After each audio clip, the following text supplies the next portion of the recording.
वो वक्त याद कीजिए आपके जनाब चारों अतराफ में एसी लगे हुए हैं, पंखे चल रहे हैं, आधा घंटा के लिए, घंटे के लिए, सवा घंटे के लिए आप तशरीफ़ लाए हैं, ठंडे माहौल में आप बैठे हैं, तरपाल का इंतज़ाम कर दिया गया है कि जिनको अंदर आने का मौका नहीं मिला वो अगर बाहर बैठना चाहते हैं छाँव में बैठे हैं। और वो वक्त याद कीजिए आज से 1440 साल पहले, सिर्फ 2 साल को नफी कीजिए इस्लामी कैलेंडर से, तपते रेतले चटियल मैदान के ऊपर रमज़ान शरीफ की 17 तारीख रोज़े के साथ जब 313 अफराद 1000 आदमियों के साथ लड़े थे, किस लिए? इसी ला इलाहा इल्लल्लाह के लिए जिसका दम आप और मैं भरते हैं। इकबाल ने कहा था ये दौर अपने बराहीम की तलाश में है, सनम कदा है जहां ला इलाहा इल्लल्लाह, और ये दौर फिर किसी इब्राहीम की तलाश में है, कोई और खलील फिर आए जो जज्बे हक को बेदार करे, बातिल के खिलाफ डट जाए, वरना बातिल तो सफ़बंदी कर चुका है। कुफ्र तो इस्लाम के खिलाफ यक सफ़ हो चुका है, मुत्तहिद और मुत्तफ़िक़ हो चुका है, आपको अंदाज़ा ही नहीं है। आपसे तो कोई बात की जाए तो जनाब आप तो सिर्फ इतनी बात कहकर उड़ा देते हैं उस बात को कि जनाब नहीं ऐसे उड़ती खबरें होती हैं।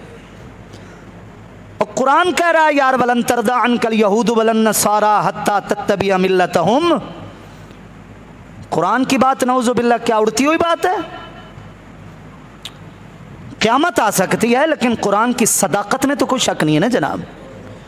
सोशल मीडिया इधर उधर की वीडियोस ये वो उनमें डबिंग हो सकती है, ये चक्कर वो चक्कर, लेकिन जो आयत पढ़कर सुनाए बैठा हूं, कुरान कह रहा है यहूद और नसरानी तुमसे कभी राजी नहीं हो सकते, नहीं हो सकते।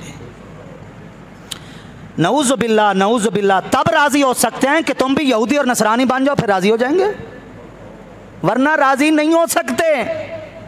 हमें यकीन आना चाहिए कि नहीं हो सकते। वो हाथी के दांत हैं जो दिखाने के और हैं, खाने के और हैं। वो जो अल्लामा इकबाल ने अपने कलाम के अंदर वो इबलीस की मीटिंग के नाम से एक नज़म बनाई थी ना, वो इबलीस की मीटिंग इस्लाम के ख़िलाफ़ कुफ्र की मीटिंग है।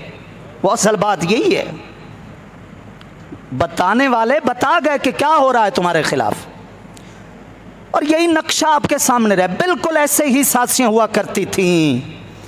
मक्का के कुछ घर थे जिसमें तरह तरह के लोग जमा होकर ये काम किया करते थे, लेकिन हमारे नौजवानों को बिलखुसूस कॉलेज यूनिवर्सिटीज़ और स्कूलों के नौजवानों को एक रट्टा लगाकर एक घोटा बनाकर पिलाया जा रहा है। जिहाद का नाम नहीं लेना वरना तुम दहशतगर्द तस्वर किए जाओगे। जिहाद क्या, ये दहशतगर्दी है। और बाकायदा इंडिया के अंदर एक शख्स को तैयार किया गया कि वो कलमा गो होकर मुसलमान होकर, उस बदबख्त ने जनाब कुरान की आयतें इकट्ठी थी जिहाद वाली, और उसने अदालत के अंदर जाकर दरख्वास्त दे दी कि ये हैं जनाब मैं मुसलमान हूँ, हमारे कुरान के अंदर ये आयतें मौजूद हैं जो दहशतगर्दी के लिए लोगों को तैयार कर रही हैं। अपने ही गिराते हैं नशेमन पे बिजलियाँ। इस्लाम के नशेमन पे भी अपनों ने ही बिजलियाँ गिराई हैं। उनको पता था कोई गैर मुस्लिम बात करेगा तो सारे मुसलमान कहेंगे ये तो है ही काफिर, ये तो वैसे बुग़्ज़ रखता है, किसी और को तैयार किया जाए। लेकिन वो आयतें यही हैं जो पढ़कर मैं भी आपको सुना रहा हूँ कि जब जुल्म की हद हो गई तो फिर जुल्म का दिफा तो करना था। घर में कोई आ जाए और असलहा लेकर आ जाए और आप कहें ये जनाब लूट ले मेरे घर वालों की इज्जत, ये नहीं, ये ठीक होता है? ये इंसान हाथ पाँव मारता है, वो हाथ पाँव मारना। ज़मीन अल्लाह की हो, रिज़्क़ अल्लाह का हो, नेमतें अल्लाह की हो, कुदरत अल्लाह की हो और निज़ाम अल्लाह का ना हो, ये कैसे हो सकता है जनाब? जिहाद का इस्लामी तस्वुर यही है। लेकिन हमारा दीन फिर भी कह रहा हूँ लड़ाई को पसंद नहीं करता। अगर लड़ाई होनी होती थी वो भी रमज़ान शरीफ का एक मौका था, 10 रमज़ानुल मुबारक, फ़तेह मक्का, क्या? और यही लोग थे जिन्होंने निकाला था आप अलैहिस्सलातु वस्सलाम को घर से। जनाब अबू बकर को, जनाब उमर गए, जनाब उस्मान गए, जनाब मौला के नाज़ शेर खुदा रज़ी अल्लाह ताला अन्हुम अजमईन सब गए, अपने घरों को छोड़कर गए। आज 10,000 अफराद मेरे आका के पास थे। सन 8 हिजरी, वो भी रमजान शरीफ था। ये 2 हिजरी ग़ज़वा बद्र, वो सन 8 हिजरी, दोनों रमजान शरीफ थे। लाइन लगवा देते, कितार लगवा देते, निकल आओ। जो जो साजिश था, जिससे मजबूर होकर हमने अल्लाह के घर वाली सरजमीन को छोड़ा था, आओ। बदला बनता था या नहीं बनता था? बदला बनता था। जिन्होंने घर से निकाला हो, जिन्होंने जीना दो भर कर दिया हो, परेशान करके रख दिया हो, बदला नहीं बनता था। लेकिन मेरे आका ने जब मक्का फतह हो गया ना, फरमाया ला तसरीबा अलैकुमुल यौम यग़फ़िरुल्लाहु लकुम। वही बात जो हज़रत यूसुफ़ अलैहिस्सलाम ने कही थी। जब यूसुफ़ अलैहिस्सलाम ने पर्दा उठाया ना, अपने एक भाई तो पहले से था और बाकी 10 भाइयों के आगे कि मैं हूं यूसुफ,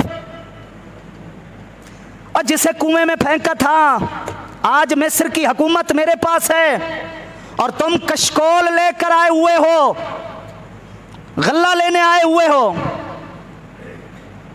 तो भाइयों ने क्या कहा?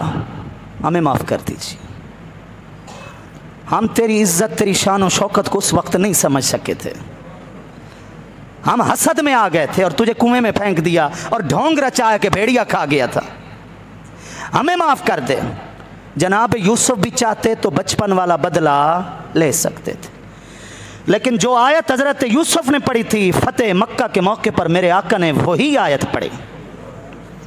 फरमाया यूसुफ भी अल्लाह के नबी और मेरे भाई, उन्होंने अपने भाइयों को माफ़ किया था और फरमाया था ला तसरीबा अलैकुमुल यौम, आज कोई पकड़ नहीं है, कोई गिरफ्त नहीं है, कोई इंतकाम नहीं है, जाओ तुम्हें माफ़ किया। मक्का वालों, वो तुम्हारा ज़र्फ़ था, तुमने हमें निकाला था, तुमने 13 साल हमें परेशान किया था, वो तुम्हारी सरिश्त थी, वो तुम्हारी फितरत थी। और हमारी फितरत, हमारी सरिश्त, हमारा ज़र्फ़ यही है कि अगर यूसुफ भाइयों को माफ़ कर सकता है तो मैं भी तुम्हें माफ़ करता हूँ। दीन तो इंतकाम का नाम नहीं है मेरा भाई। दीन का जिसने मुताला किया है, तासुब की ऐनक उतार कर, बुग़्ज़ और हसद को दिल से निकाल कर, वो आया ही दीन में है, वो दीन से बाहर गया ही नहीं है। एक शख्स था मेरे पास, उसका बाकायदा नाम, उसकी हिस्ट्री लिखी हुई है। उसने चैलेंज किया, उसने कहा लोग कहते हैं कुरान गलतियों से पाक है, शक से पाक है। मैं चैलेंज करता हूं कि मैं अरबी ज़बान ऐसी सीख रहा हूं और इस बुनियाद पर सीख रहा हूं, देहातों में जाकर असल खालिस अरबी ज़बान सीख रहा हूं, मैं गलतियां निकाल कर दिखाऊंगा। और जब उसने अरबी ज़बान सीख ली, गलतियां उसने क्या निकालनी थी, उसने अपना नाम ही उमर अहद रख लिया, क्योंकि मुसलमान हो चुका था। चला था गलतियां निकालने, लेकिन अरबी जो पढ़ चुका था, तो कुरान फिर जो अरबी पढ़ जाए तो कुरान तो फिर दिखाता है ना, अपनी हकानियत को जाहिर करता है ना। फिर उसको समझ आ गई गलतियां उसने क्या निकालनी थी, अपनी गलती निकली और इस्लाम के दामन में आ गया। हमारा दीन इंतकामी दीन नहीं है, ये बहुत बड़ी मुनज़्ज़म साजिश है, इज्तिमाई साजिश है, जिसके बहुत सारे अफराद शिकार हो चुके हैं। और दौर हाजिर में सब हजरात, खुसूसन नौजवान, और उनमें से भी खुसूसन वो लोग जो दुनियावी तालीम से वाबस्ता हैं, दुनियावी शोबों से वाबस्ता है, बड़े बड़े डिपार्टमेंट से वाबस्ता हैं, जहाँ बड़े बड़े दिमाग के लोग बैठते हैं, सबसे बड़ा हमला यही होता है। यकीन कीजिए इसी मसला जिहाद के ऊपर। हत्ता कि अब लोगों ने इस मौजू पर बात करना ही छोड़ दी है कि यार आस पास देखें, कई लोग देख रहे होंगे कि ये जिहाद वाली बात कर रहा है, ये लोगों को जनाब दुश्मनी की तरफ ला रहा है। नहीं नहीं नहीं, हकीकत समझें कि जिहाद की हकीकत क्या है, क्यों इसको नाजिल किया गया। जुल्म का दिफा। जालिम अगर जुल्म के अंदर अपनी आखिरी हद तक जाता है तो फिर दीन कहता है कि नहीं, हर चीज़ की एक हद होती है, लेकिन अब मामला बर्दाश्त से बाहर हो चुका। इसलिए आप अलैहिस्सलातु वस्सलाम ने हर मौके पर सुलह की पहल की है। कभी भी आपने क़िताल जिहाद के मद में लड़ाई की पहल नहीं की। नबी करीम सल्लल्लाहु अलैहि वसल्लम की अपनी ज़िंदगी, बल्कि आपकी हदीसों में से एक अहम हदीस कि एक गैर मुस्लिम शख्स होकर, काफिर होकर, वो तुम्हारे दीन का पैरोकार नहीं है, लेकिन अगर वो तुम्हारे वतन में आ गया है, वो मुआहिद है, उसने तुम्हारी हुकूमत से मुआहदा कर लिया है कि मैं रहूँगा काफिर लेकिन मैं तुम्हें नुकसान नहीं पहुंचाऊंगा, तुम्हारी इबादत गाहों को नुकसान नहीं पहुंचाऊंगा, तुम्हारे दीन को नुकसान नहीं पहुंचाऊंगा, बस मुझे वतन में रहने दीजिए। आप अलैहिस्सलातु वस्सलाम ने फरमाया जिसने इस शख्स को कत्ल किया है वो काफिर। जिस मुसलमान ने इसको कत्ल किया, मेरा कलमा पढ़ने वाले ने उसको कत्ल किया जिसने मेरा कलमा नहीं पढ़ा, लेकिन उसने मुआहदा कर लिया था हमारे से, और किसी ने उसको कत्ल किया, मेरे आका ने फरमाया जन्नत उस पर हराम है, वो कभी जन्नत में नहीं जा सकता। अब बताइए, मुसलमान तो मुसलमान रहे, गैर मुस्लिमों के हुकूक भी हमारे नबी ने हमें समझाए हैं। हमारा दीन तो वो है, हमारा दीन नऊज़ुबिल्लाह कोई लड़ाई वाला दीन है, दहशतगर्दी वाला दीन है। बल्कि फरमाया जिसने जिम्मी, ये वही जैसे मुआहदे वाली बात समझाइए आपको, वो भी है गैर मुस्लिम, ईसाई है, यहूदी है, जो भी है गैर मुस्लिम है, लेकिन जिसने उसके अहद को तोड़ा, अपनी ज़बान का उसके साथ पास नहीं रखा, बेकसूर उसे तकलीफ पहुंचाई, कल क़यामत वाले दिन मैं वकील अगर बनूंगा तो उसकी तरफ से बनूंगा, मुसलमान की तरफ से नहीं बनूंगा। कुरान पढ़ा जाएगा, आप अलैहिस्सलातु वस्सलाम के फरमान का मुताला किया जाए, वाज़े तौर पर एक बात हमें समझ आती है कि जिहाद का जो इस्लामी तसव्वुर है वो तो इस्लाह है, वो फसाद नहीं है। जिन्होंने आप अलैहिस्सलातु वस्सलाम के फरामीन का सही मुताला नहीं किया, वो बुग़्ज़ व इनाद में जी रहे हैं, मर रहे हैं। और कई गैर मुस्लिम मुअर्रिखीन मुसलमान हो चुके सिर्फ इसलिए कि उन्होंने हर तरह के तासुब से मावरा होकर उन्होंने आप अलैहिस्सलाम की ज़िंदगी को पढ़ा है। तो मेरे भाई, ये जो आज का दिन है, यौम बद्र, यौम फुरकान, हक़ और बातिल के दरमियान तफरीक का दिन, दरअसल ये अपने दीन को भी समझने का दिन है और साथ साथ जज्बे ईमान को बेदार करने का भी दिन है। आप अलैहिस्सलातु वस्सलाम ने बदर की तरफ जाने से पहले सहाबा इकराम को बुलाया और फरमाया हाथों में हाथ देकर एक अहद करो, बैअत करो, पैमान करो, मुआहदा करो। हालांकि बैअत जो थी वो बैअत इस्लाम थी। जो शख्स नया मुसलमान होता था तो वो बैत करता था, आप अलैहिस्सलाम के हाथों में हाथ देकर कलमा पढ़ लिया करता था। लेकिन अब आप अलैहिस्सलाम ने जो मुसलमान हो चुके थे उनको फरमाया आओ दोबारा अहद करो। साहबा किराम ने अर्ज़ की अला मा नुबाय्युका या रसूल अल्लाह सल्लल्लाहु अलैहि वसल्लम, आका बताइए किस बात पर दोबारा हाथों में हाथ दें। अब अगली बात सुनिए, लेकिन अगली बात हुजूर की सुनने से पहले एक अर्ज़ ज़रूर सुनिए कि जो जो वादे और मुआहदे आप अलैहिस्सलातु वस्सलाम के साथ सहाबा किराम ने किए, क़यामत तक कलमा पढ़ने वाले आखिरी उम्मती का वही मुआहदा हुजूर के साथ मौजूद है, क्योंकि हम उन्हीं मुसलमानों की जमात के जानशीन हैं। उन्होंने दीन हुजूर से सीखा, आने वाली नस्लों को सिखाया और हम तक ये पहुँचा और हम आगे सिखा रहे हैं। जो उन्होंने हाथों में, हुजूर के हाथों में हाथ देकर वादे किए थे दीन की खातिर, वो वादे आज भी तमाम मुसलमानों के लिए बेनी मौजूद हैं। आप अलैहिस्सलाम ने फरमाया इस्लाम तो तुम कबूल कर चुके हो, लेकिन मेरे साथ एक और वादा करो, तुबायिऊनी अला समई व ताअती फिन निशाती वल कसली।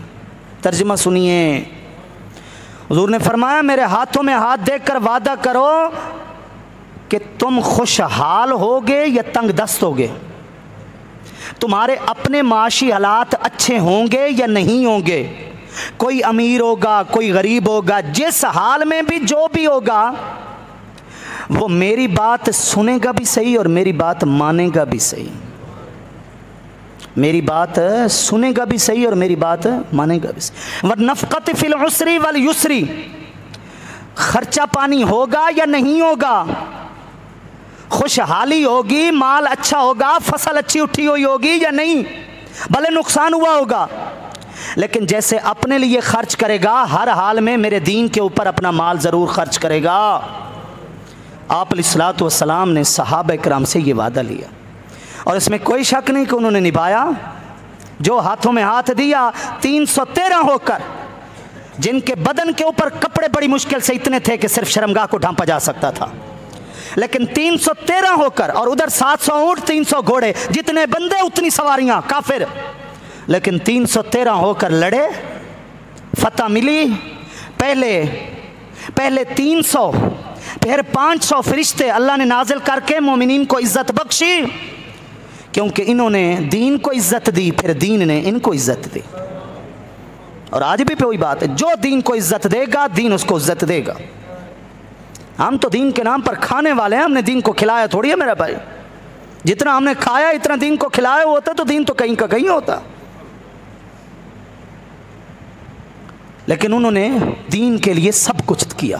फिर दीन ने भी वो मेयार उनके ईमान का पेश किया कि सबसे बड़ी नेमत और दौलत है अल्लाह की रज़ा। और अल्लाह ने एक मर्तबा नहीं 12 फरमाया, ऐ मेरे महबूब के ग़ुलामों में तुमसे राज़ी हो चुका, क्योंकि उन्होंने राज़ी किया। जनाब, अगर आप बाज़ार में जाएं, आपकी जेब में माल हो लेकिन चीज़ ख़रीदने की तलब ना हो तो आप नहीं ख़रीदते, और तलब हो लेकिन वसाइल ना हो तब भी आप नहीं ख़रीद सकते। उन्होंने सिर्फ शोर नहीं मचाया, उन्होंने तलब को साबित करके दिखाया कि हमारे अंदर तलब है। उन्होंने कहा, या रसूल अल्लाह सल्लल्लाहु अलैहि वसल्लम, हम कौम मूसा की तरह बेवफा नहीं है, और जिन्होंने मैदान जिहाद में खड़े होकर कहा था, इज़हब अंत व रब्बुका फ़क़ातिला इन्ना हाहुना काइदून, मूसा तू भी जाकर लड़, तेरा रब भी लड़े, हम तो यहाँ बैठे हैं। सहाबा किराम ने मदीने की सरजमीन पर यक नारा, यक आवाज़, यक ज़बान होकर एक बात की थी कि आका, हम मूसा की कौम की तरह बेवफा नहीं है जो आपको अकेले मैदान बदर में छोड़कर पीछे चले आएंगे। हम बीवी बच्चों को भूल जाएंगे, हम घोड़े दरियाओं में दौड़ा देंगे, हम आग में कूद पड़ेंगे, हम अपने कबीलों के सरदारों का घाटा कर लेंगे, हमारा माल लुटता है, लुट जाए हम वो खसारे बर्दाश्त करेंगे। या रसूल अल्लाह सल्लल्लाहु अलैहि वसल्लम, हम मैदान में आपको पुश्त नहीं करेंगे, आपको नहीं छोड़ेंगे। नहीं छोड़ा उन्होंने, फिर अल्लाह ने भी उनको इज़्ज़त बख्शी। तो ये आज का 17 रमज़ानुल मुबारक का दिन जो बज़ाहिर एक तारीख़ है, एक अजीम तारीख़ है, लेकिन वो वक्त था जो गुज़र गया, उस वक्त के मुसलमानों ने गुजार कर दिखाया। हम और कुछ नहीं कर सकते तो जज्बे ईमान तो बेदार करें अपने अंदर। कम से कम इतना तो समझ जाएं कि इस जान की इतनी अहमियत नहीं है जितनी ईमान की अहमियत है। हमारे मालो मता की इतनी अहमियत नहीं है जितनी अल्लाह और उसके रसूल की रज़ा की अहमियत है। इतना तो समझ सकते हैं। और ग़ज़वा बदर के बयान का ये मतलब ना हो कि आप घरों में जाएं, असले उठाएं, कश्मीर के लिए चल पड़ें, फ़िलिस्तीन के लिए चल पड़ें। चलो कम से कम इतना सबक तो ज़रूर होना चाहिए ना कि दुनिया